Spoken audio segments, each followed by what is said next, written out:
Hello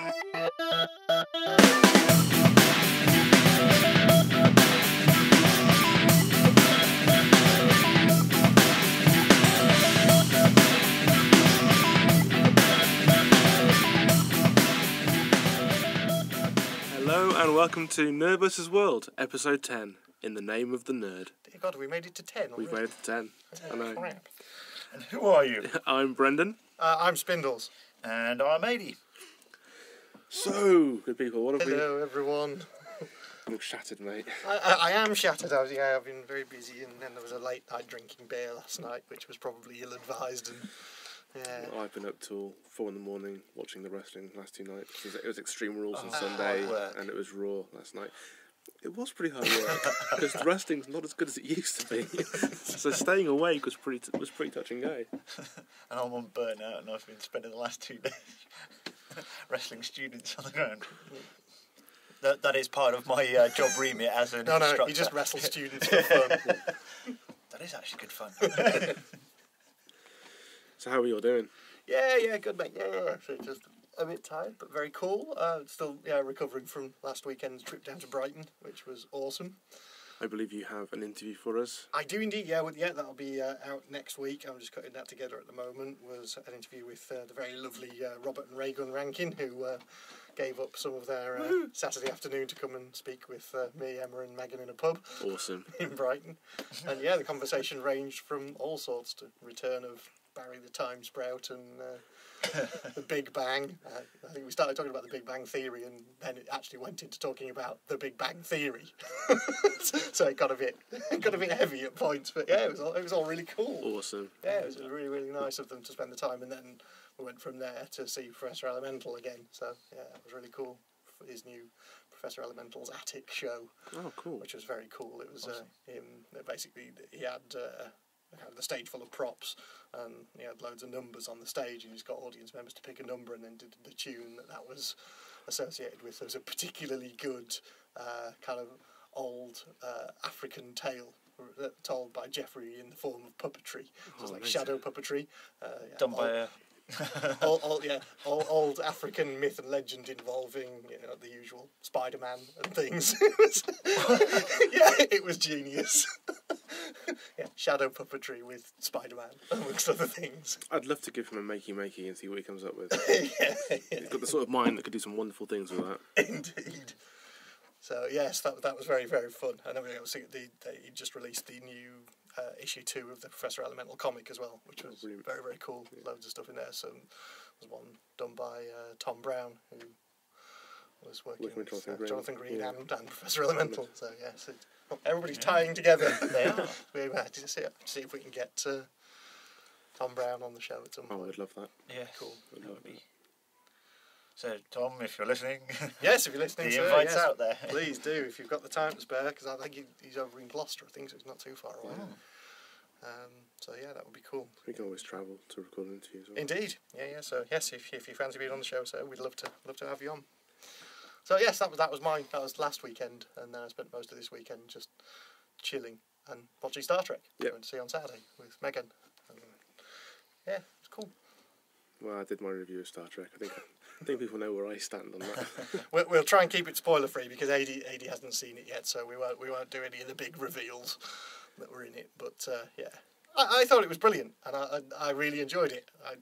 Megan, I think, took it a bit far. She came out and said it was better than Iron Man 3, but yeah. I've never called your daughter wrong. But I might have to call her out on that one, I'm afraid. I'm sorry. Even I thought that was a little bit of an exaggeration. You haven't been drunk at 6 o'clock in the morning when she comes in to watch My Little Pony and sits on you and plats My Little Ponies into your beard. Yes. Yeah.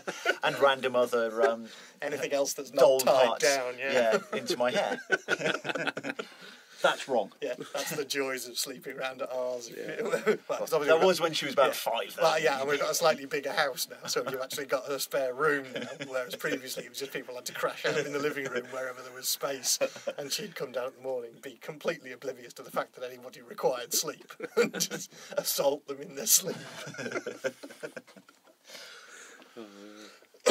She thought it was better than Iron Man 3. She did, that's what she said when she came out. I mean, I think she just fancies Benedict Cumberbatch, but...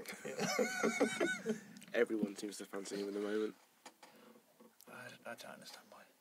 I think he was brilliant.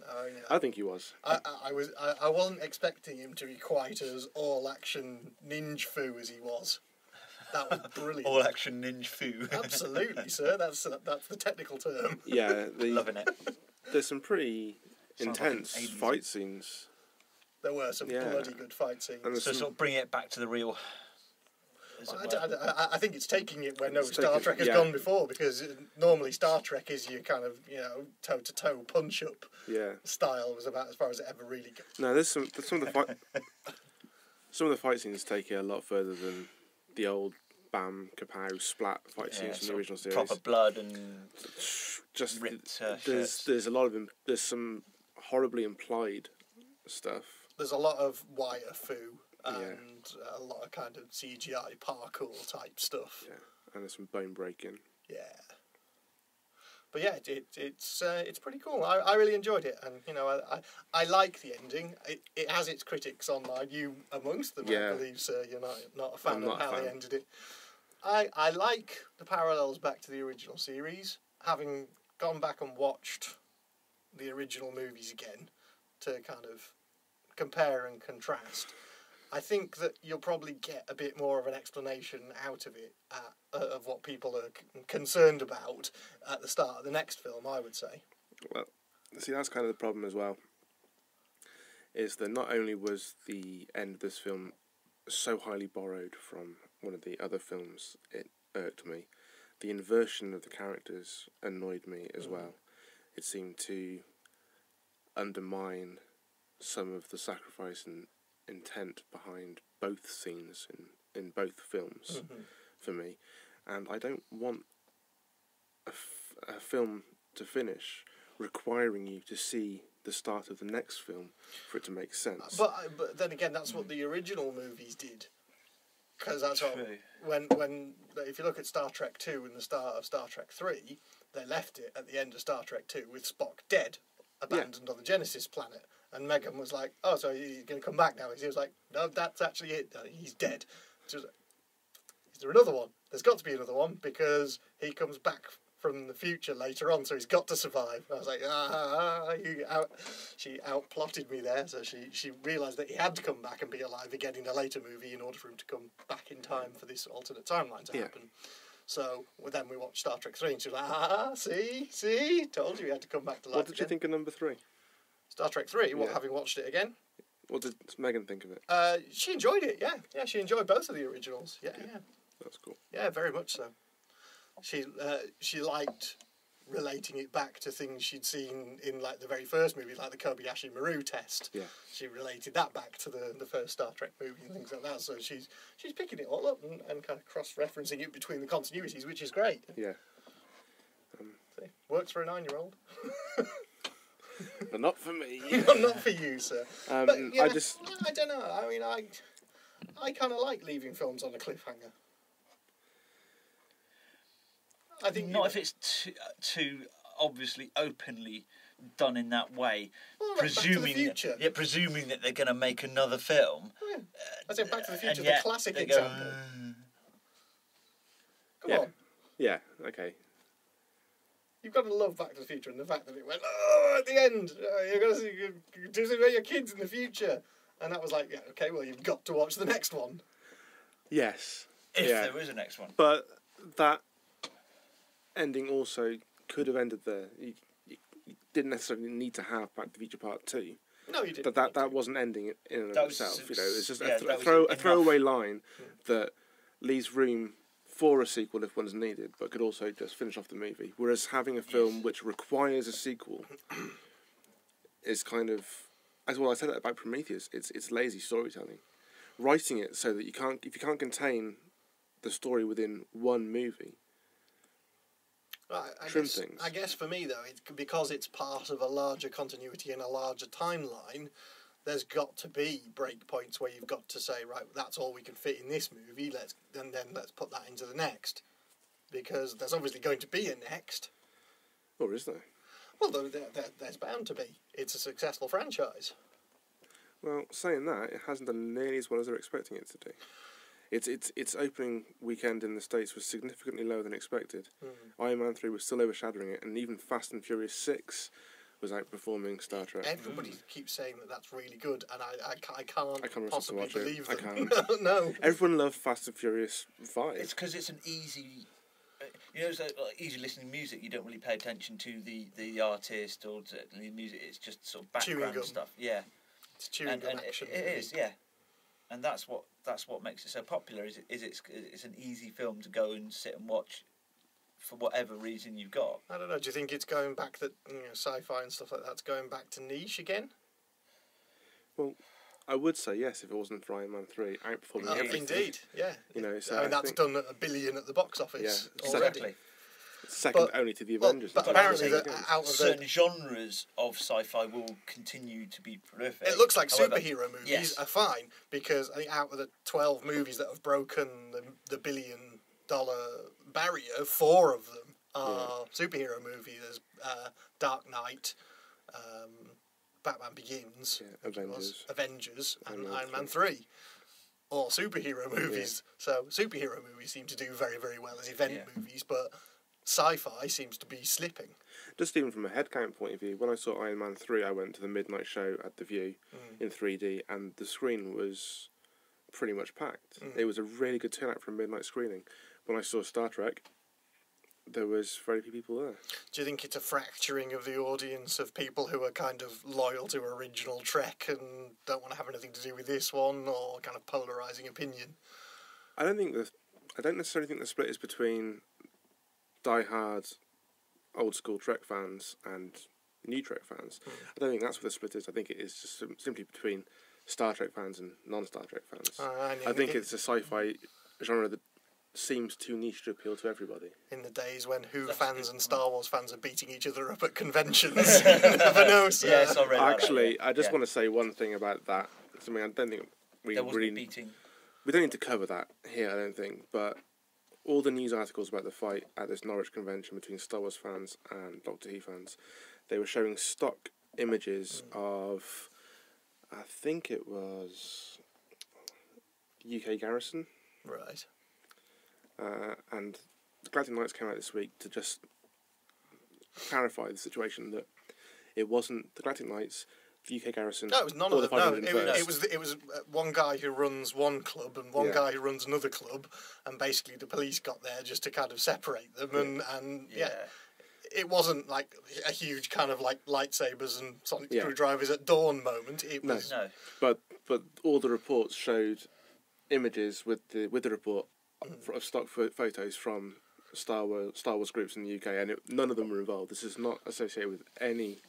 The media putting a negative slant on something. God help them. Dear God.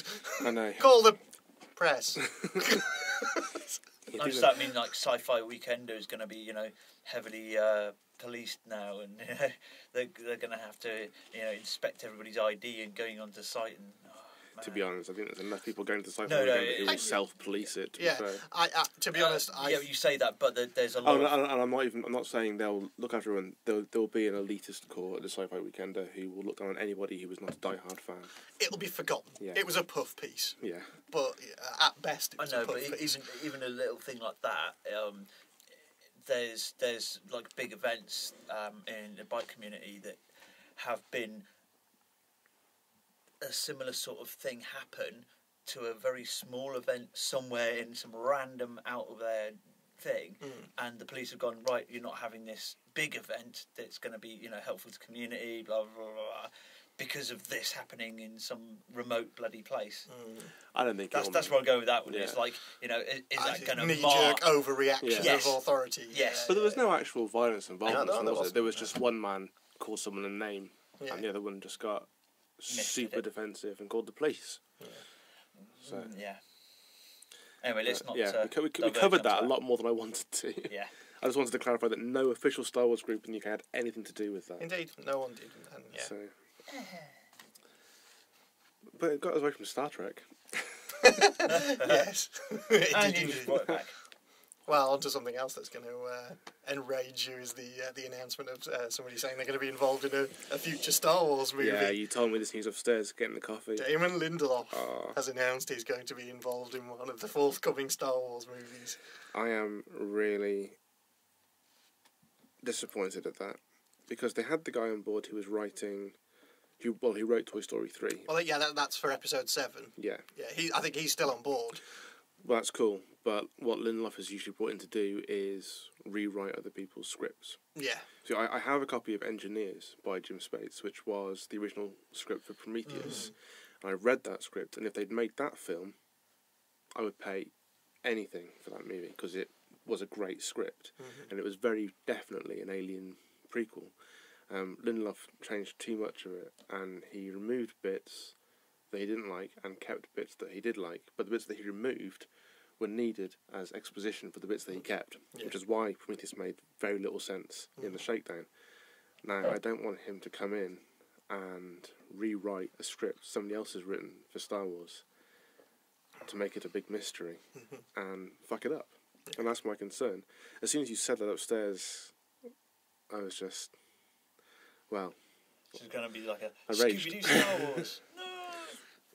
Indeed. So, yeah, I knew you wouldn't take well to that one, so...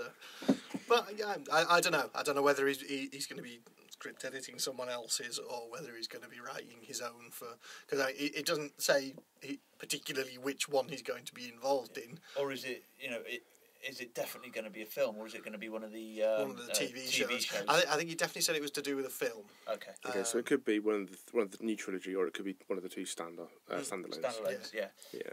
But sorry, did you have more to rant about on this one, or were you? I got to watch my blood pressure, to be honest. Okay, well, in which case, let's bring it back to something that's even better, which is the talking of TV spin-offs. Have you seen the Shield trailer yet? I haven't. No. Me, that's brilliant. I watched the trailer and I was just like, I need this now. I need to see this now. I have been so nervous about accidentally coming across spoilers for how Agent Coulson's brought back. I have avoided anything to do with S.H.I.E.L.D. There is, in that trailer that I've seen, there are no spoilers that say how he's still alive. Just that he's there, and it doesn't explain why. Okay, I might get Are they not sticking to it being a semi-preludal to... No, it's it's directly after. Now. It's after. Directly after Avengers. Okay. Yeah, because what the trailer I've seen has got the guy who played Gunn in Angel. Yeah. And he's super powered, and he's like saving people from buildings, and S.H.I.E.L.D. are going after him or something. It looks fucking amazing. Yeah. And it's even got, you can tell it's got some fun, weird dialogue in there already. Because they're like, what's the name of this place? It's a strategic homeland, blah, blah, blah. And he's going, do you know what I think of that? I think somebody really wanted the acronym to be S.H.I.E.L.D. There's been too many spoilers recently, so I've just been super vigilant to avoid anything. There has been spoilers, but then there's also been heartwarming non-spoilers with Doctor Who. 200 odd Americans got the Blu-ray early and didn't spoil it. Yeah, which is pretty sweet. That's pretty awesome. Well done, America. Yeah, well done, you guys. I was fully expecting to have to avoid the internet for like a whole week, but no, it was well done, well played. We're going to be talking more about that in a second. So, Ady, I've got a cookie here for you, Ady. You can eat the cookie rather than chew your beard during the Doctor Who conversation. Talking of spoilers, I think there was that's a rather large cookie. There was a 14-year-old girl who entered a hack competition in the States recently, and she wrote an app that will protect your Twitter feed from spoilers. So what, does it just find spoiler tags? Or you enter keywords, and it will search anything that will appear in your Twitter feed and hide it until a specified time passes. Cool. So if you input the show and your keywords and when you're going to watch it, and it will remove anything that's potentially a spoiler from your Twitter feed until after you've watched it. That's pretty sweet. And she's 14. She was, I think, the only girl who entered this hackathon, and she's already had offers for internships. Oh, I bet. Yeah, indeed. No, that's pretty sweet. Yeah, that's really cool. If I can dig that article back up, I'll stick it in the blog description. It was pretty cool. I just got an open uni assignment marked back just before we came out tonight. 94% on my last artificial intelligence assignment. That's not good enough. I've definitely found my field, sir. That's just not good enough. Yeah. What happened to the last 6%? Yeah. I got I got an angle wrong in one of my robot algorithms. That was the first time I've seen Brendan laugh in that kind of manner at a statement like that before I did, and in such an insinuous way. It's just, yeah, I think he got used to making up for it when you weren't here. Well done, sir. 94% something to be sniffed at. It's not bad at all. So I was quite chuffed with that. So, yeah. Good work. Anyways, where were we were talking hackathons. Yeah, hackathons. Sorry, yes, and Twitter and spoilers. Yeah. So yeah, no, avoid the spoilers. But if there's no spoilers in that trailer, then I'll watch it. Yeah, I thought it was excellent because I've seen it. Everyone's been posting it on Facebook, and I was like, I really want to watch it so badly, but I'm just so nervous because it's a show that I've been looking forward to. Yes. Since for ages. Yeah. I think since we started the show, we've been ranting about it. It's been the one show we've all been looking forward to. Yeah, it is, yeah. And I am still very, very much looking forward to it. Well, it got picked up for a full series without even a pilot being shown. There we go. Indeed. So, yeah. But Doctor Who. So, yes, massive spoiler alert up front. This is we're going to talk about the Doctor Who finale now, and there will be spoilers. I'm not going to be chewing my beard. I do have some cookie, but I've actually kept up to date, and I am in the loop with this one. Yeah, because there's a lot of theories going around now about Doctor Who. So yeah, hopefully you've all seen it. Actually, by the time you listen to this, you probably haven't got it on iPlayer anymore. So you should have seen it. If it's gone out on Friday, it should still be on iPlayer because it'll be on until Saturday at least. Yeah, okay, so if you haven't seen it, it's on iPlayer possibly for another 12 hours at most, depending on when you listen to this. Watch it. So stop the podcast now. And go and watch Doctor Who. And then come back to the podcast. Overall thoughts then, gents? It is possibly the best episode of Doctor Who I have ever seen. Wow. Huge statement, but I'm going with it. I think it was quite clever in some of its parts, but there was parts of it that kind of went, that was a bit naff and could have been done better, to be fair. Really? Which parts? Yes, really. At the moment, I'm still trying to process it so I can relay it back in, but there was some bits on there that was like, that was a bit lazy. I loved it, but it had its problems. Yes. And the problems were glaring. Really? Yes. Okay, hit me. What we got? Okay. It goes back to something I was saying a very, very long time ago about the new companion and what I didn't want the new companion to be. If you recall. I don't. I said I was sick of Doctor Who companions being more important to the continued survival of the universe than the Doctor. Yeah. And that every companion so far has turned into something like that. Rose, Bad Wolf, Donna, the Doctor Donna. I think we talked about this in episode 6 or something. Amy Pond, the girl who waited, and Rory, who died and died again. And Martha. Martha never spoke about Martha. Martha's the only one. Yeah, and she lasted one season before she got booted to Torchwood. Yeah, because she wasn't really that great. But all the other companions have ended up being this huge universe-altering event. And no difference here with Clara. She's turned out to be something that's fractured through the Doctor's timeline. Yeah, okay. I didn't have a problem with that. Really? Yeah, no, I didn't have a problem. I'm just sick of it. That means that even if they do kill her off, they can go back to it and bring her in at any point. This is the problem that I have with that ending. Because she went into the timeline to go and stop the Great Intelligence doing things throughout the course of the Doctor's history. So we assume that that's what various versions of Clara are off doing. Yeah. So it means that theoretically we can see Clara or the Great Intelligence turning up at any point and fighting in amongst whatever else is going on. But then there was supposed to be no Clara Prime, as it were. Right. But when the Doctor went into his own timeline, which I have a huge problem with... Yes. because it didn't seem that he did go into his own timeline. He just kind of walked through, was in the same place, and picked Clara Prime up, and then it finished. Yes. Well, there was a quick reveal before it finished, but there was a very quick reveal. But again, I mean, that came out of nowhere and had absolutely no justification for happening either. And that's why I said it was lazy, and it was chucked in at the end to finish up the season and the episode. That's what I found was lazy. It was just to set it up for what's going to happen in the 50th anniversary. Yeah, which is great. Fine. But it's another one of those Deus Ex Machina endings of something that we'd had no knowledge about up until now has just suddenly appeared, and everything has changed. Okay. And if they did go into it, what happened to the yeah, because if the Doctor entered his own timeline, then he'd be fractured and available in all bits of his own timeline, and there wouldn't be a Doctor anymore. Because that's what they said would happen if he went in there. Disappear, yes. It is what they said. It was more of the what's the evil dude's fucking name? The Great Intelligence. The Great Intelligence, right? They had a quick flash thing of what happened with Clara. What happened to the Great Intelligence? Indeed. That she was going through all these time periods and stuff like that, but she had nothing to do with getting rid of They didn't show her doing anything against the Great Intelligence. Yes, that indeed. Kind of pissed me off. That's what irked me about it. Unless we assume that's what last year's Christmas special was.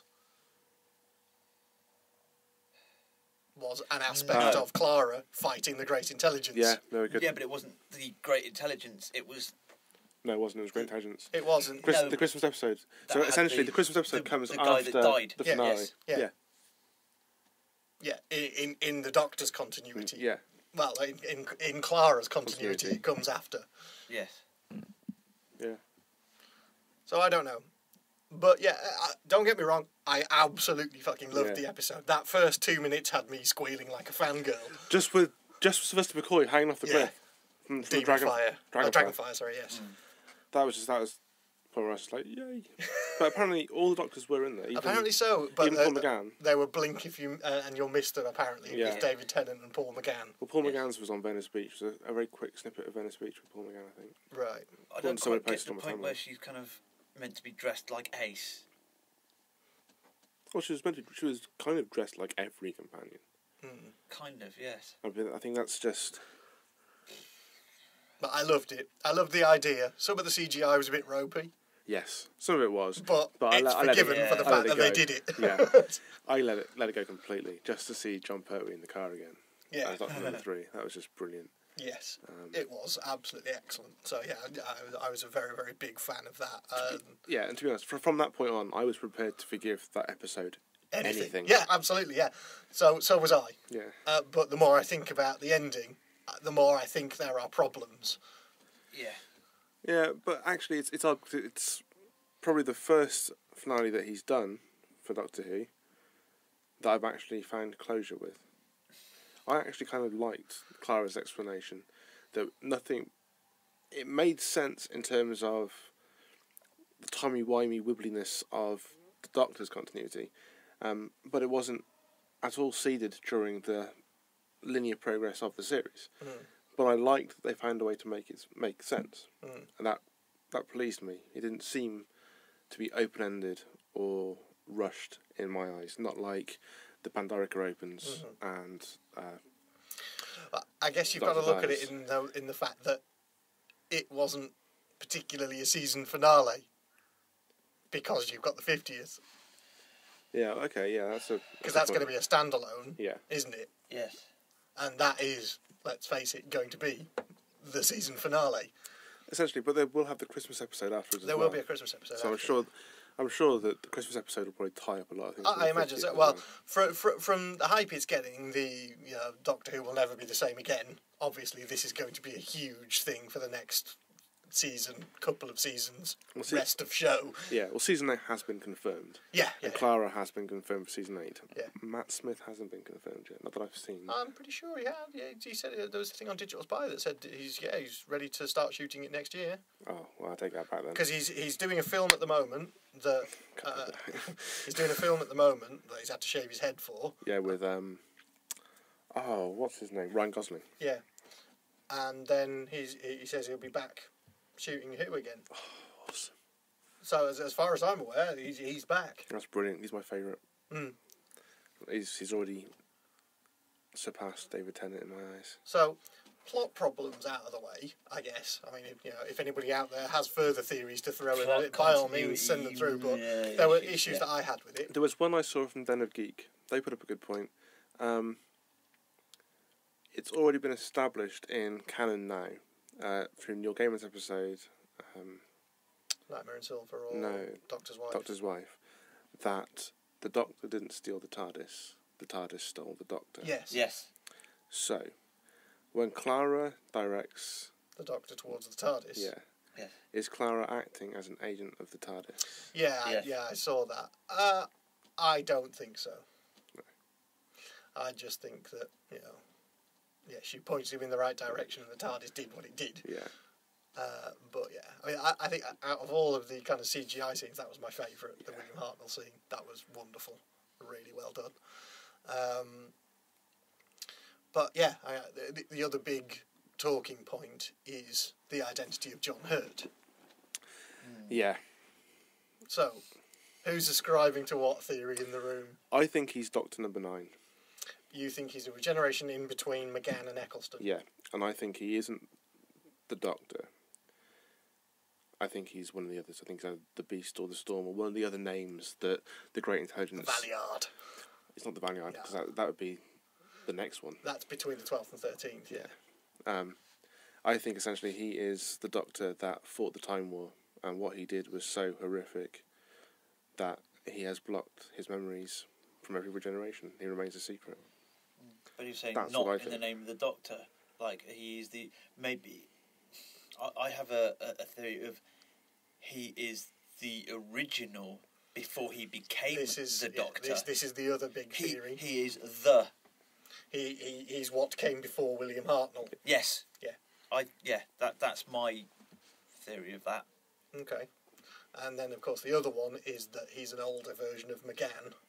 Yeah. So he's an older version of the Eighth Doctor rather than a hidden regeneration. Which I hope not, because I think McGann's had a bad enough time as it is. But I tried to watch the Doctor Who movie again the other day, and I got to the point where he has just regenerated, and he's looking in all the mirrors, and he drops to his knees and he's screaming, "Who am I?" And I just I really don't care. and turned off. I got. That's as far as I got, and that was on a second attempt. The biggest turn off for me in that film was the Master. Eric Roberts. Yeah, that was the biggest thing that I had a problem with in that movie. I thought it was horrendous. Yeah. I like that they kept the kind of reptilian eyes thing, the cat eyes thing going from Survival. Yeah, from Survival, which was nice, but. I didn't like him as an actor at all in that as the Master. I'm not sure which theory I ascribe to at the moment, or whether it's something completely different. Yeah. So I don't know, because I don't think he can be before William Hartnell. Primarily, I don't think he can be. Hang on, to get my thoughts in order. Now they've gone. Talk amongst yourselves. What? Yes, but what was actually said at that in that point? What was said was what I did. It hadn't happened yet. No. I don't think he said he hadn't happened yet. Because he took because that is my future. What is to come? No. Because he talks about it in terms of what he's done in the past, what that Doctor did. Yeah. So it means it's happened in the current Doctor's past. Yes. And, so this takes me back. The reason why I don't think it can be before William Hartnell is because he says he broke the promise of choosing the name the Doctor. So it means that he has to have chosen the name the Doctor and then done something to break that. Yeah. So it can't be before he was the Doctor, because then he wouldn't be breaking the promise because he hadn't made it yet. You see what I mean? Because the Doctor says it's the name that I chose. But was the promise? The promise is the name. The Doctor. Yeah. The promise is the name. Is the name of the Doctor? Yes, and that's what he says. Is he did lots of stuff, but it was not in the name of the Doctor. Yes. So it means that he's got to have chosen the name of the Doctor for whatever John Hurt is to have gone against that. So William Hartnell would have chosen the name of the Doctor, so in order for John Hurt's character to have broken that promise and broken that name, he has to happen after William Hartnell. Yeah. To be honest, I'm not going to get that bogged down into specifics because they could just rewrite the whole fucking thing anyway. Yeah, and go, fuck you, you're all bloody wrong. You're all fucking wrong. Yeah. Did he say that? No, he didn't. Look, there's a time flash to prove it. Yeah. So, yeah, I don't know. I'm not sure what theory I ascribe to it. He is the Doctor, apparently, or he isn't. I don't know. We'll have to see. Yeah. I mean, I like that the Valeyard was name-checked in that episode. Yeah. That was nice. That was cool. Because that's something I've been going on about for a while, is the well, potential something that of the Valeyard. Jonathan Green mentioned on the show as well when he was on. Yeah. He mentioned the Valeyard too. Yeah. So that would be the next. That would be what happens in between 12 and 13. Yeah. Because wherever John Hurt fits, we've pushed up the number of regenerations that we've had. So Matt Smith has moved from 11th Doctor to 12th. If he's a previous regeneration, yes. Which means that we'll have then had 11 regenerations, which means we have one more regeneration to go. Unless they make it into a parallel Doctor that occurred at the time of the destruction of Gallifrey. Possibly. Therefore, you wouldn't get that extra Doctor. That's just brought up a really horrible thought. What's that? If they do a parallel Doctor with John Hurt and spin that off to the Doctor Who movie, to a new Doctor Who movie. Ah, yeah, I see what you mean. And this is the launch pad. Because they were talking about doing a big screen Doctor Who, weren't they? It has a possibility. Yeah, it does. I don't know. I guess the upshot of it is, I think the whole internet has no fucking clue what's going on. But there's a lot of speculation out there, and it's great. And there will be a lot of speculation between now and November, which cannot come soon enough. Indeed. And when I guarantee that a fuckload of new questions will be posed from there. Yeah. But I'm loving it. It's just proving how popular the show is at the moment. Yeah. Which is great. I got into a whole conversation about how many Doctors we would have left. I'm trying to work out now as well, because River Song gave up her regenerations to the Doctor. Yes.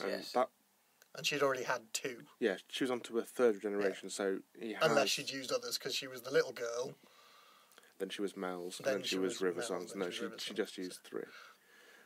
So she'd given him 9 regenerations worth of power. Potentially, yeah. And he'd already given some of that back to her to heal her.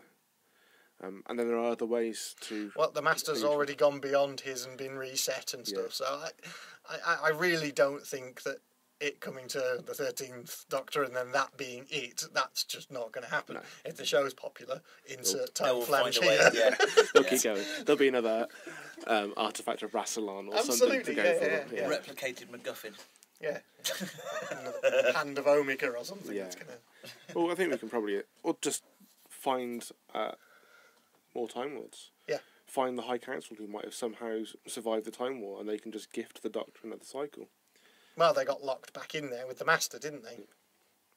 So, yeah, it's all there. So, yeah, people worried that this means not many Doctors left.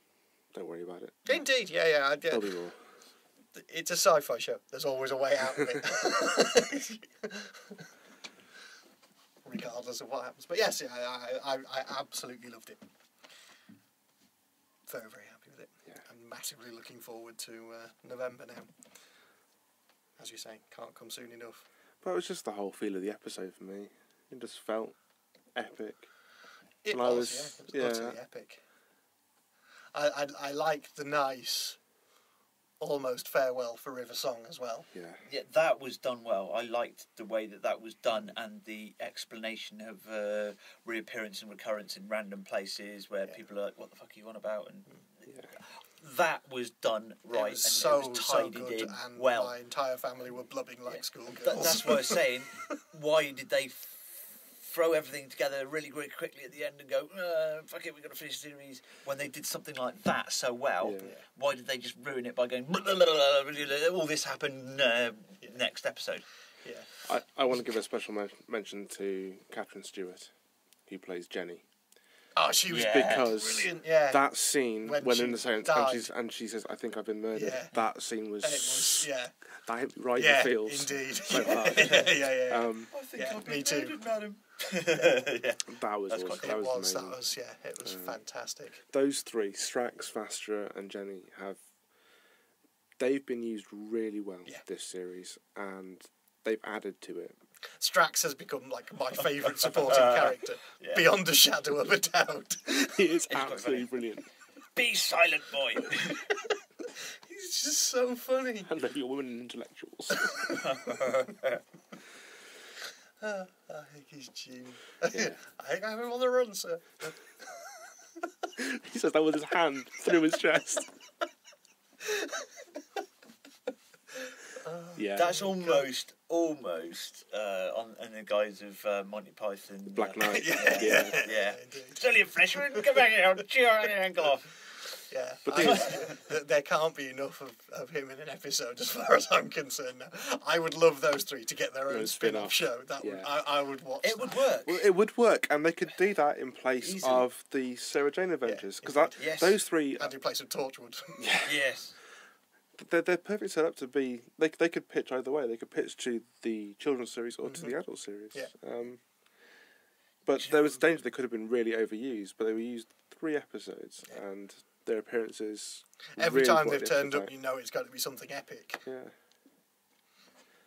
Oh, it was brilliant, and especially when the relationship broke down towards the end, when Strax didn't recognise Vastra anymore, and when Vastra was over Jenny's body trying to get Strax to look after it, that was just 3 of them were fantastic, but that one scene where Jenny's been murdered and she realises it, that was just so powerful. It was. She'll be really fucked up with that one, of having a spin-off series with those 3 coincide with the spin-off Warehouse 13. You've got this manic look in your eye. Of H.G. Wells.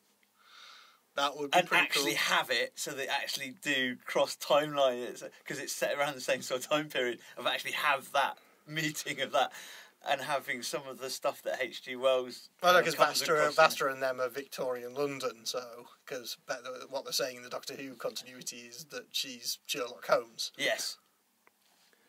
And H.G. Wells is a woman in Warehouse 13. But Wells was much later. Yeah, but unfortunately Warehouse 13's been cancelled now too. Yeah, I guess it's got 6 episodes next season, and that's it. Yeah. Gutted. Boo. Mm-hmm. And it's meant to be a really epic season too. Well, this current season is massively epic. I'm only just over halfway through it. Because it hit the mid-season finale, and the mid-season finale was mind-blowing. Put it on Netflix so I can watch it. It's on Love Film. It's on Love Film. Dude, the current season. I can't watch Love Film, and I want my money back. Oh shit! Yeah, so like it work on any does device, not work on Android, and then you have no options of getting it because they bowed down to the almighty Microsoft. That's a shitter. Is that just so you're not saying it loud enough that I notice and start ranting? To a degree. Yeah, there's definitely a degree of that. Sure. So I think there were a lot of really good moments in that episode, and very, very pleased with it. I was a bit confused when I was reading a lot of reviews of it online where people were saying, and we find out that this happened to River Song. It's like, well, we know that happened to River Song. That happened to her the first time we met her. Indeed. Everybody seemed really surprised by this. I was like, why are you surprised? We knew this happened from the first moment we met her. Yeah, I think there's a lot of jump-ons from Matt Smith as the Doctor, though. I think each Doctor, each regeneration is a chance for new fans to join the show for the first time, I think. So a lot of Matt Smith fans probably might not have seen Silence in the Library. Back and watched those. Fair enough. I suppose, I guess it could be a bit of a daunting thing. I mean, you've started it and you go, there's this massive history that, is encyclopedic. You have to go back and watch it all. They're going to go, actually, I'll just stick where I am. Yeah. because not everyone's like me and will go back and watch the whole thing. No, but that's what makes the show so successful. I think you can jump on at any point. Yeah. If you've been watching it for longer, you kind of get more out of it, perhaps.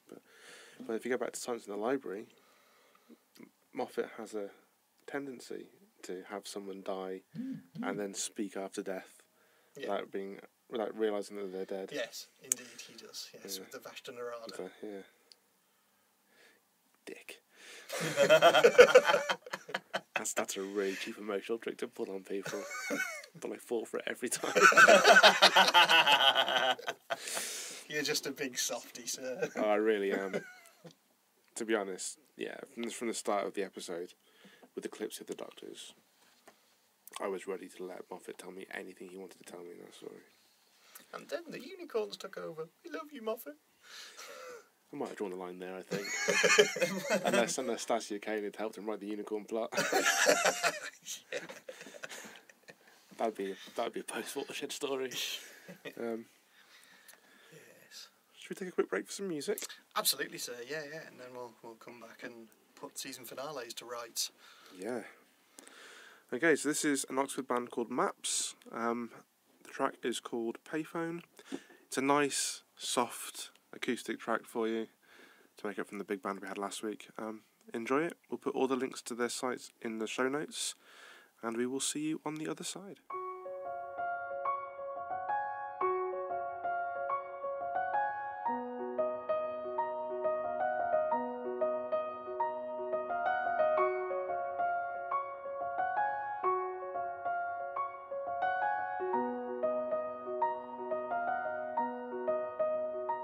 You are outside when I am in, and I'll be pouting as you grin your grin, and I'll be difficult as you try to call from the payphone stand.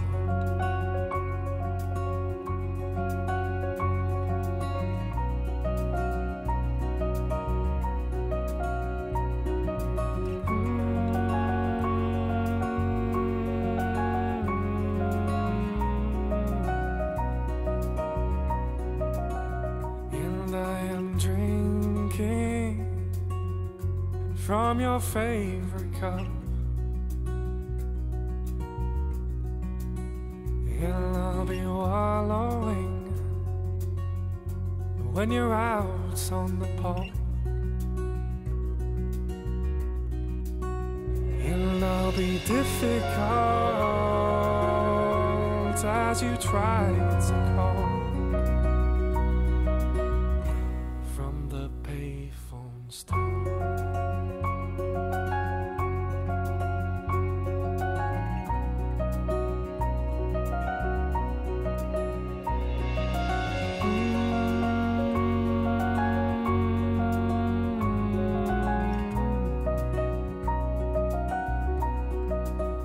Tap on your window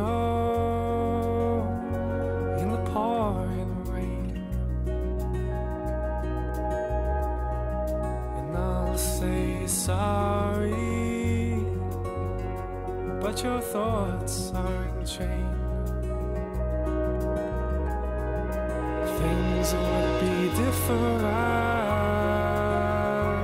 if you'd only call from the payphone store.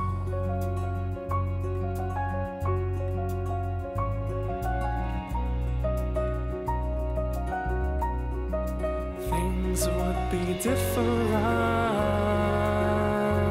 if you'd only call from the payphone store. Hello and welcome back to part 2. That was the wonderful Maps. Like I said, all their information will be in the show notes. Go along, check them out. They're an Oxford band. Show them some love. Right, gentlemen, we discussed Doctor Who in the first half. We have indeed, yes. I think we've done Doctor Who. But that is our I did earlier. Yeah. that is our theme for today, isn't it? It's finales. Yeah, because we've hit the end of the seasons for quite a lot of the fall 2012 shows. Yeah. Some still yet to go with a couple of episodes or so, but most stuff's finished. Yeah. So, which ones have disappointed? Which ones have hit the nail on the head? Well, there's been quite a few. I was impressed with the ending for How I Met Your Mother this season. I stopped watching that halfway through, and now I'm kicking myself because everyone is raving about it. So I've got to spend a day and watch like 12 episodes. You do, because there's a big reveal at the end of the episode. So I will be probably doing that after the show today. Well, do, because it's very, very good. The last few episodes of this season have been really, really good. Yeah. It kind of hit a cliff for me halfway through, where I was no longer interested. bothered. Yeah. It's had some good moments in the last couple of episodes. Cool. So, I'd say watch it through, and then next season's the last one. Yeah. So I'd say stick with it. One that I've kind of gone off quite a bit now is The Big Bang Theory. Really? Yeah. The Big Bang Theory nailed the last 3 episodes for me. Really? Yeah. The last 3 I've loved. Okay. What season are we on? Season 6. Okay, I think I watched most of season 5, and it did peter out for me. Season 5 for me was a real low point. It got too much into the relationships between the couples, and lost its geeky edge. It did, yes. I think that's what kind of lulled it out for me. I was like, I don't really. I'll take it or leave it. So I think that, for me, I think I've been a bit disappointed with The Big Bang Theory since then, and it hasn't really picked up again this season for me. There have been a few episodes towards the end of the season that I have been bent over laughing out loud at. There's been a couple of belly laugh moments in the last few episodes, which has been all right, but I'm still much preferring How I Met Your Mother at the moment. Okay, that's interesting. So that's I guess that is on the comedies angle. Yeah. Which did you hear that they're not picking up Zombieland? Yeah, it got hated out of existence. It got hated out of existence. That's because it was a so pile of harsh. shit.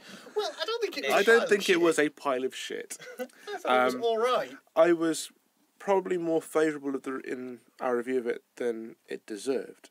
It wasn't a pile of shit. It didn't deserve to be hated, but it was never going to succeed. Okay, it against the cast of the film. Yeah. It wasn't brilliant. It was generic, and they really played the gags repeatedly, and it kind of diminished the comic value.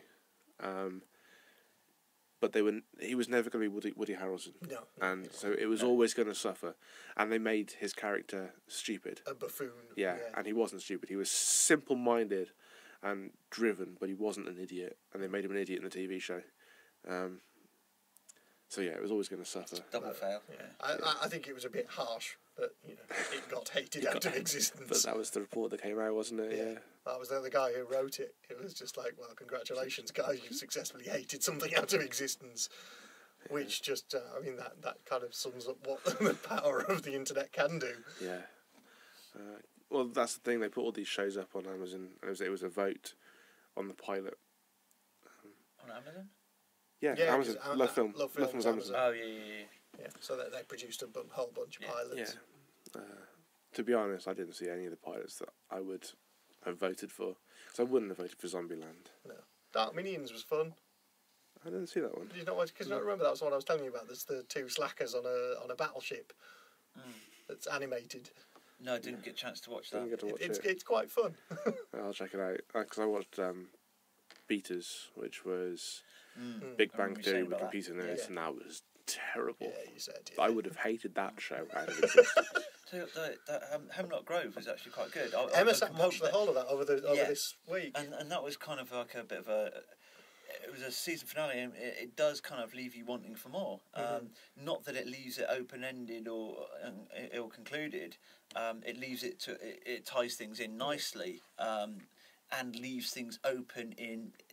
It can go down various different avenues from that, and I hope that they do actually release a second series of that. Cause Emma said it was pretty good as well. It is, yeah. Because the Netflix model is to just put the entire show up online, isn't it? Every episode straight away. Yeah. That's because they did it with House of Cards. I'm hoping they do it with Arrested Development. Yes. I'm looking forward to that. That is the 26th. What day is that? I'm pretty sure Arrested Development. Was it 24th? You mean of a new series of it? Yeah, season 4. Okay, right. I was going to say, because there is Arrested Development up there. Yeah, brand new season. Yes. It's either this Friday or this Sunday. Doesn't seem right. It's this month. Don't know. Well, it's soon. It's soon as whenever it is. Looking forward to that. I did like Arrested Development. And they got all the cast back for it as well, so... Yeah, so other finales that I've seen, let me think. Really enjoyed the Mentalist series finale. That was brilliant, because Mentalist was one of those shows which was on the bubble. Yeah. Whether it got cancelled or renewed. And I'm fair. Well, I think we mentioned last time. I think we did say last time it's probably going to be the last season. This season will be the last one, but they pulled out all the stops to wind the series up well. It was well done. The feature-length Elementary finale was stunning. Absolutely incredible. Yeah, we're not going to go too deep into that one because Ady hasn't seen the end of this one. So but there's some wonderful plot twists. Yeah. Moriarty is revealed. Yeah, a great reimagining of the story. I thought it was an excellent episode. Yeah. Really, really good. And I think Natalie Dormer is fantastic. Yeah. Natalie Dormer. From Game of Thrones? Yeah, and from The Fades. She's Marjorie Tyrrell in Game of Thrones. The one who's going on to marry Joffrey. Yeah. Did you see the Joffrey meme the other day? If I were any more inbred, I'd be a sandwich. That's quite funny. I saw that while I was watching the most recent episode and cracked He's up. a proper dick in the latest episode. Yeah, you do. Yeah. I want something you very wish bad. something really nasty to happen to him. Something and you go, very bad to you happen to him fucking very wanker. soon. Christ, I know it's not season finale and that's what but they didn't really go in depth of it, but you kind of get the gist with the tied up woman that he's shooting with the crossbow. You know, he's there sat with the crossbow, and she's like, "Oh man, what the hell? That's kind of you little sadistic little bastard." You almost want to swap places with. Yeah. What other finales? Supernatural. I'm only about halfway through. I'm actually up to the Felicia Day episode. Okay. In this current season. Which one? There's two. LARP and the girl. Okay. The girl with the dragon, Dungeons and Dragons tattoo. That's the one. Yeah. That's phenomenal. I love that episode. That's the one that I'm up to at the moment. So I'm a bit behind on Supernatural, I must admit. I've let that slip in favour of other stuff recently. Okay, so no spoilers.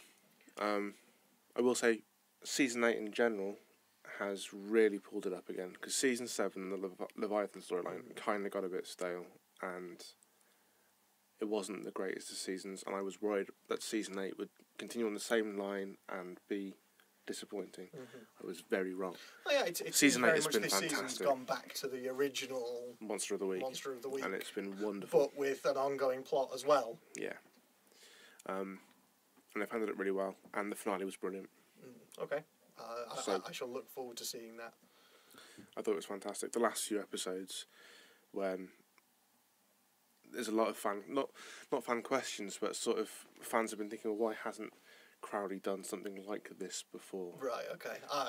If it's Mark Sheppard involved, then it's bound to be amazing. Mark Sheppard is just phenomenal. I want to see him back in Doctor Who. Yeah. I really want to see him back in Doctor Who. I want to see him on as many sci-fi shows as possible. Yeah. I want to see him in Elementary. I want to see him come across and do Sherlock. Yes. He is brilliant in everything he's in. He's the one thing that saved season 3 of Battlestar Galactica for me as well. Yeah, yes, he was. Yeah. I haven't even. I think I've watched Razor Part 1 from season 4, and like the first 3 seasons, I watched it like more or less in a week. And I've watched 2 episodes of season 4. Well, Mark Sheppard comes back later in season 4. Oh, well, I'm going to have to watch it now. Yeah, he does come back, and he ends up in a very interesting position, shall we say. Indeed. Okay. Right, I'll get to that. It's very, very good. Yeah, because I recently did the BSG rewatch. Yeah. I'm doing a Buffy rewatch at the moment as well. I'm doing Quantum Leap at the moment. That's, it's up on Love Film as well, I think. Netflix. Netflix as well, yeah. Well, if you're in the UK, I think you can only get a couple of seasons of it. But I will point you in the direction of a Chrome browser plugin called Media Hint. Oh. And if you install that, then you get the American Netflix. Nice. So there you go. That's a hint for you all out there. Definitely check that one out. Just Chrome browser plugin, just go to Settings, Extensions, search for Media Hint, and then install and have fun. I will. I thank you. What did you think of the Castle finale? I loved the end of this season of Castle. I finally went back and watched the clip show one again. It was really good. It was good. I just don't think the first time round I was watching it, it was like 1 a.m. and I was drunk. I was just like, I can't be bothered with a clip show. Yeah. But it was very good. But yes, the ending of Castle was brilliant. That was what we call in the trade a bastard of an ending. It right up there with you. The end of, was it Red Dwarf 7 or 6 when they blew up the ship at the end of the episode? Yeah. I think I remember that came on and I was like shouting at the TV. No! What? How could you do this? Yeah. For those who haven't seen it, they end the series in the middle of a conversation. Mm-hmm. It's the worst place and also the best place for the cliffhanger to start. It'll be back. Yeah. It'll be back. It got picked up. Yeah. I mean, Castle's just too good of a show. It's a fantastic show. It's well written. I want to see Adam Baldwin come back. Yes. Get as many of the Firefly cast back into it as you can. Gina Torres has been in it. Yeah. Jewel State hasn't been in it. No, Jewel State hasn't, but... Marina Baccarin has, hasn't Marina Baccarin has, yeah. Yeah, she has. Summer Glau. No, Summer Glau's not been in it. No, that's why I was mentioning it. It was like Summer Glau's been in all sorts of different stuff. So she'd make a really good baddie. You have to get Alan Tudyk in it. Yeah. I'm just imagining Alan Tudyk now turning up in Castle and how awesome that would be. Did you see the little short that he did with Nathan Fillion last year? Yes. The zombies. Yeah. That was brilliant. I think that's me pretty much tapped out for finales that quite I've a few seen. more for me. There's Once Upon a Time. See, I haven't been. Yeah, I'm not up to that speed with that one. I'm only halfway through. Really? Yeah. Is it season 3 now? Season 2. 2. Yeah, season 2 is just finished. I think. And because they're spinning off a new show as well, which is Wonderland. Yeah. But that was a 26 episode series. It was 24. 24 season. sorry. Yeah. That's pretty standard. I think I've only got 12 episodes. I think so. Right. Okay, but yeah, the ending is very. Since they brought Hook in, the show has got so much better. Hook is just my favourite character in it. He's absolutely brilliant. It's getting a lot darker towards the end of this season, and they've brought in a couple of characters who are very, very interesting human characters who are magic hunters. Oh, cool. I'll definitely check it out then. That appear to be working for some unknown person to wipe out magic from Earth. It's very interesting. I just haven't had time to catch all these shows. Yeah. The Mad So Hatter, I've got some catching up to do. That's the Mad Hatter, he's been, again, one of my favourite characters in Once Upon a Time. The guy who plays him was phenomenal in it. It's, I think both Emma and Megan are crushing on both of them at the moment. It's the guy liner. That's what it is. Christ. No, I was going to say, do I have to start going down that route again? Let me think, what else? What else have I been watching? I can't think now. I've been watching Justified. What would be that? What would be that? It's not sci-fi. It's not geeky. Okay.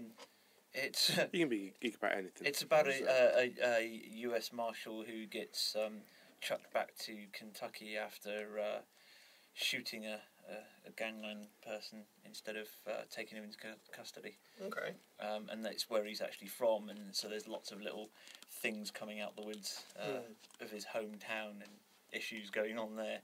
Mm-hmm. And it's about he justifying killing people really, and how his background comes about and how his story evolves around this homeland town. Okay, cool. It's worth taking a look at. It's quite. I think if you look at it with a bit of tongue in cheek, it's worth watching. Definitely not take it too seriously. There's also Grimm, Nikita. Arrow? Arrow, yeah. Arrow's been really good. That's been one of my favourite shows this year, Arrow. It's really good. I am absolutely loving John Barrowman in this show. Okay. He's phenomenal. John Barrowman in it? Yeah. Am I... where He's the Black Archer. You're looking blank, you obviously haven't got to that bit yet. No. Spoilers. No, it's cool. It's cool. It's fine, you know who he is from the very first time. And is it Deadpool? Deadpool? Yeah, first season in the first sort of 6 episodes. Deadpool's Marvel. Yeah, Deadpool's I Marvel, know, but he's the only person that fits that kind of characterisation of the dude that tortures him. I know who you mean. Yeah. The guy with the Harlequin type face. Yeah. It kind of fits the Deadpool it's stereotype. Deadpool, It's not Deadpool, because Deadpool's different franchise. Yeah, but it's just kind of like, that's reminiscent of Deadpool. It is very, yeah. They're still pushing ahead with that film. They are, yeah. We'll have to see. See how it goes. Yeah, let's see. So Grimm, Nikita, Arrow. What else? Back in my brain, there's definitely more. NCIS and NCIS LA. All finished there. Oh, they're great. This end of this season of NCIS has been fantastic. I tend to catch Arnold Vosloo turning up and being awesome. I tend to catch maybe like the last 5 or 10 minutes of NCIS every Monday, because it's on just before Raw. Right. So whatever stream I'm hacking onto for Raw, if it's watching NCIS beforehand, I tend to end up watching it as well. Right. Okay. That's all. The only way I watch it. It's been brilliant. I've not watched the end of NCIS LA yet. I know that they tried to spin off the new show NCIS Red, and they haven't picked that up. Okay.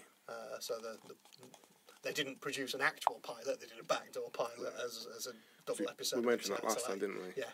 Oh, and just as a callback to last episode as well, Criminal Minds. The cast have all agreed contracts. Ah, cool. So okay. they are all on for the next season. Yeah. So that paid us. Is there another season of the Suspect Behaviour? No, it's just the one, and that was done as a spin-off maybe 3 or 4 seasons ago. Yeah. And they never picked that up again, which is... That was right, because Emma's watched all that again as Janine Garofalo. And Forrest Whitaker. Yeah, Forrest Whitaker. It's a brilliant little series. Yeah. I've seen a couple of them. It was really good. Yeah, I think I asked on Facebook for other season finales that got people's attention. Supernatural Season 5. Yeah, that was the other one when gets cast into the pit. Yeah, that was a good ending. Yeah. Supernatural actually have kind of hit out the park when it comes to finales. Yeah, apart from Season 7 was a bit weak, but aside from that, the one where they broke the seal, that was awesome. One where Sam gets stabbed by a yellow-eyed demon. They're all very good. I watched the Buffy finale again today, because yesterday was the 10th anniversary of that episode airing. That's a great finale. That's about as good as they come, to be honest. Indeed. Everyone gets a satisfactory conclusion to the character arc, apart from possibly Anya, who dies. Who gets the arc of something else. Straight through her. The arc of my swing. Yes, apart from her, perhaps. And Xander. Yeah. Yeah. Yeah, although he has the friendship And thing. Spike explodes, you know. So. Yeah, but Spike doesn't Spike die. comes back, though. Spike Spoiler. Spoilers 10 years ago. man. Too soon. Angel carried on. Plus he was in the... Oh, no. So, yeah. 2 fish, 1 hook. Well played, sir. Well played. Indeed. Dick. So, yeah, that was a finale that I thought was brilliant. The Quantum Leap finale. The very end of the Quantum very Leap. last Quantum Leap. You can never go home because we broke the machine. No, well, the last one was... the last one, it ends just with a kind of... It's Fade to Black. This is what happened to these people in white writing, and Sam Beckett never came home. Yeah. But the last episode always sticks with me. For good or for bad, I really enjoyed it. Yeah. You know? Yeah, it's excellent. It really picked up when they introduced the Evil Leaper arc. Yes. That was excellent. I mean, there were a few standout episodes before that, like the Asylum one, where the lightning goes and he hits and he jumps into the woman and stuff. And yeah.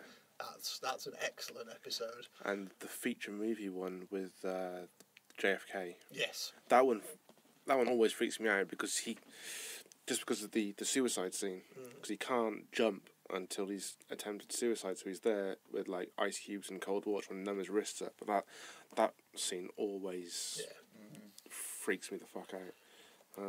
As I think we mentioned before, I'm a big pussy and squeamish as fuck.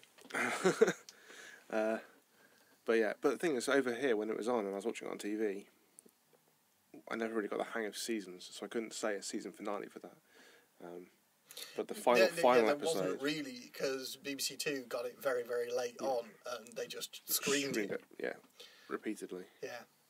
The one thing that's become apparent from me rewatching it is that the end of season 1 jumps into, I think it's Disco Inferno, and then when they start season 2, they change it, and he leaps into someone else, and then they do the Disco Inferno one like mid-season of season 2.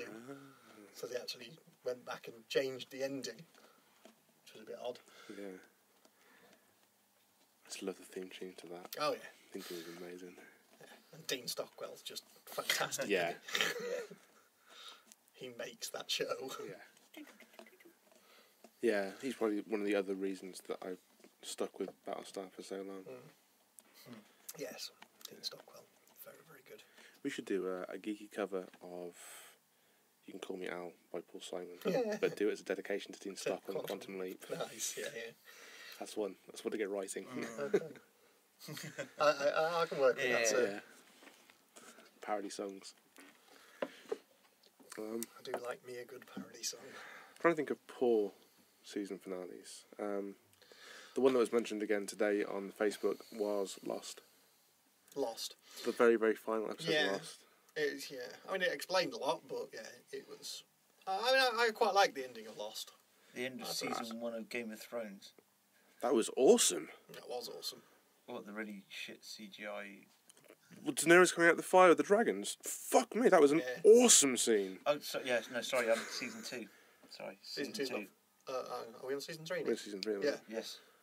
Yeah, season 2. I know what you mean, yeah. No, season 1 finally Game of Thrones. Yes, sorry, season 1 was... brilliant. Cool, yeah. A season ending that I wasn't that impressed with was The X-Files. I felt that the ending of The X-Files was basically just, here's what's happened for the last 10 years. Yeah. But crammed into a 45-minute episode. Do you think they're going to pick up from that with the new movie? Well, I don't know, because apparently that was always the plan, was that once it finished as a TV show, there were going to be a few films. But obviously we only had 2. We have The Truth Is Out. That's right. The Truth Is Out there, the first one? No, the first one was just X-Files the movie. Was it X-Files the movie? The second one was Truth Is Out there. Yeah. And the second one really got panned. I thought it was alright. It was a good kind of double episode of The X-Files. Back to its original kind of, investigating something that's a bit weird going on. It wasn't a mythology thing, which I think is what pissed people off, because it wasn't a mythology thing, but, they kind of wrapped up the mythology bit.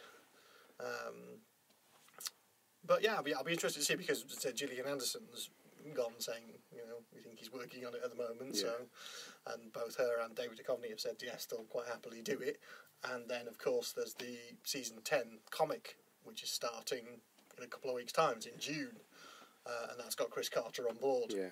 So it's an in-canon continuation of the X-Files in comic format, which seems to be the way that a lot of things are going. I mean, you've got Smallville season 10, Buffy season 8. Season 9 as well, isn't it? Yeah, season 9 now, yeah.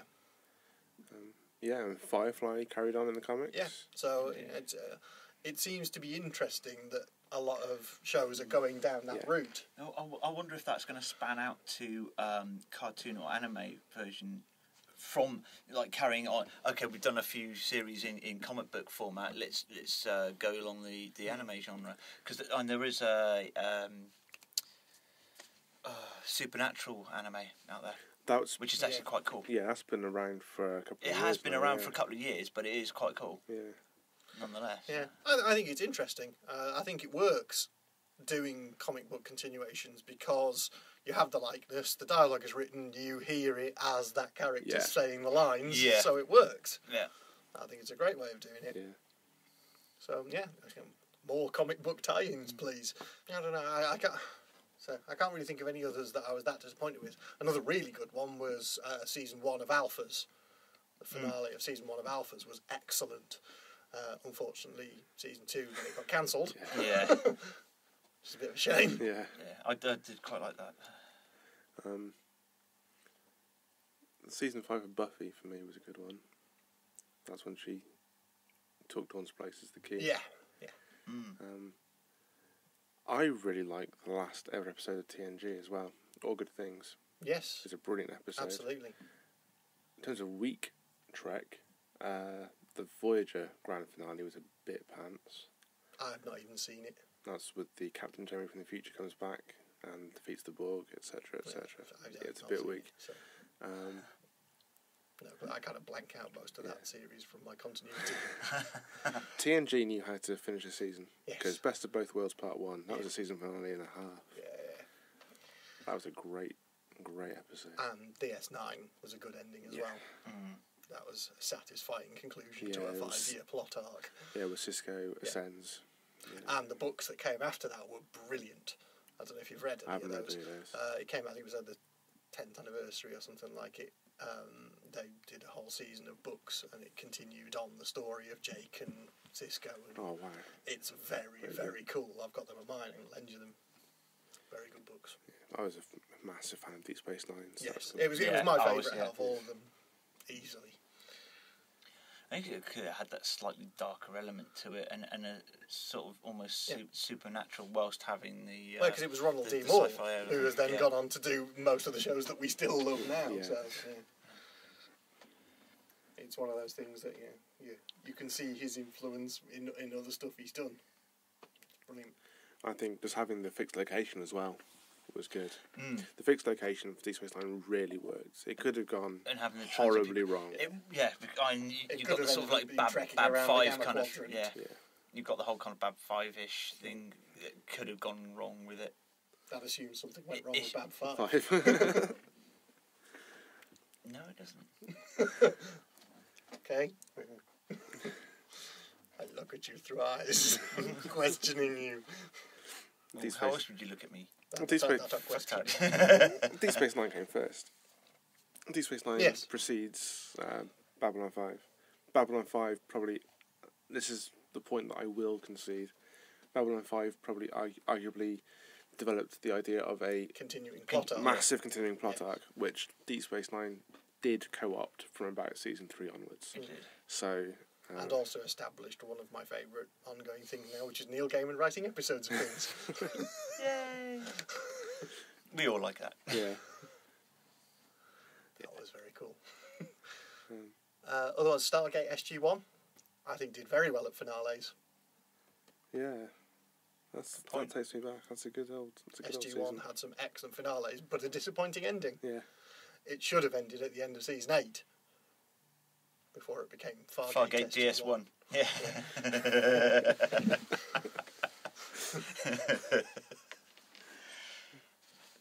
It'd be good to... I'm really struggling with names and stuff today. Claudia Black. It'd be good to see her back in something. What was she in recently? IMDb. Is my friend. I did see her in something recently. Yeah, but something, sort of... Was it Alphas? Yeah, quite possibly Alphas, yeah. She was in Alphas. So was Summer Glau, wasn't she? Yes, Summer Glau was, yeah. And she's currently in Arrow still. Person of Interest is the other season finale from this year, which was fucking amazing. Don't give me any spoilers, because I won't, man, but I'm only a few episodes away. Yeah, indeed. This season, the end of this season of Person of Interest has been fucking amazing. Person of Interest from start has been absolutely amazing series. Indeed. Have you had privilege of watching any of that yet, Brendan? No. Like I said, I've got so many shows that I have to catch up on. Yeah. There's only so many hours in a day. There is. But make some time for Person of Interest. It's brilliant. To be honest, as soon as I start watching a show, I will just consume blitz it. Oh yeah. So it'll be done in a couple of days. Yeah. Nothing else will get done in those days, including sleep. Yeah, I'll get you there. There's a friend of mine actually said, I was saying, what about these episodes? What about this? because he was saying about how you do the podcast and what's really cool to be watching and stuff like that. I said, oh, there's this on Netflix. He goes, the one problem with Netflix is that I tend not to sleep, and when I've got a 7 o'clock start in the morning, that's really not cool, because I'll sit and watch a whole series until it's complete, because I won't put it down. Yeah, I think that's quite a good point. That's what I did with Hustle recently. I watched all 5 seasons of Hustle in a couple of days. Just didn't sleep at all.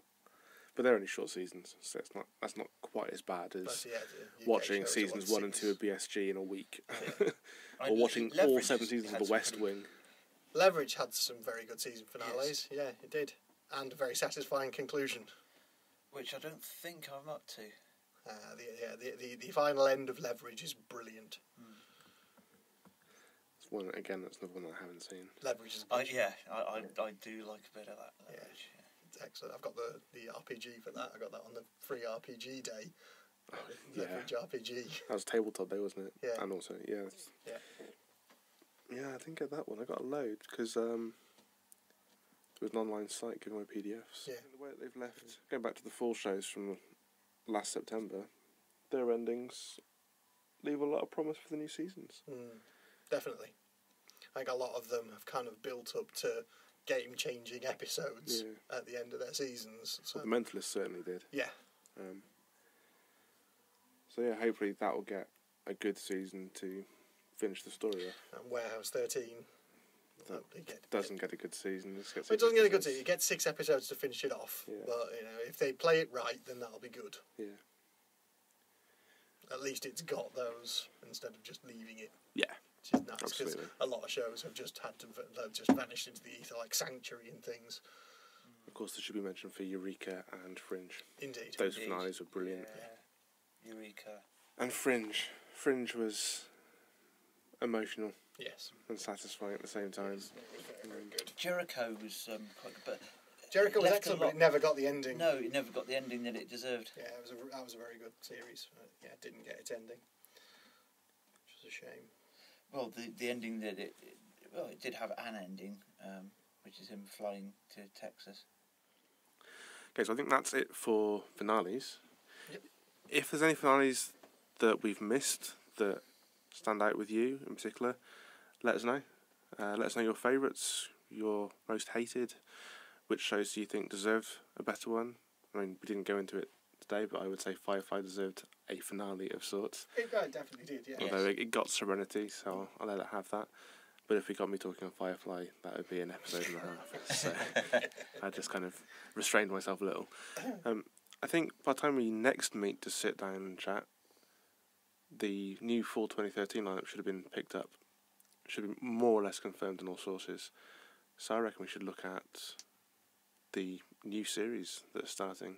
Definitely, yeah, because just go through those. There is a load of exciting new stuff coming up in the fall and season. Trailers are coming for now as well, so have a look at that. Cool. So, join us then. And also, don't forget, next we'll be releasing a special next week. I'll be releasing the interview that I did with Robert and Reagan Rankin down in Brighton. That'll be coming out hopefully next Friday. Yeah. I'll get that edited up and ready for you all. Yeah, and the NerdVsWorld films to see list has been recently updated as well. So it has indeed, yes. We've had quite a few added into that. So we'll put a link into the show notes again. Alien seeming to be the runaway winner now. I think it's up to like 6 votes now. Excellent. So if you haven't voted for if you haven't nominated your top 5 films everyone must see in your opinion, follow the link, send them in, have a look conversation. What you've got, and if there's anything new that you've got or you agree with them, send us in your votes anyway. We can update it. Yeah. As always, if you're in a band or you know someone in a band and you think their music would be cool on the show, tell them to get in touch and we will feature their music. Absolutely. And until next time, I've been Brendan. I've been Spindles. And I've been Ady. You know the drill. Take care and be excellent to each other.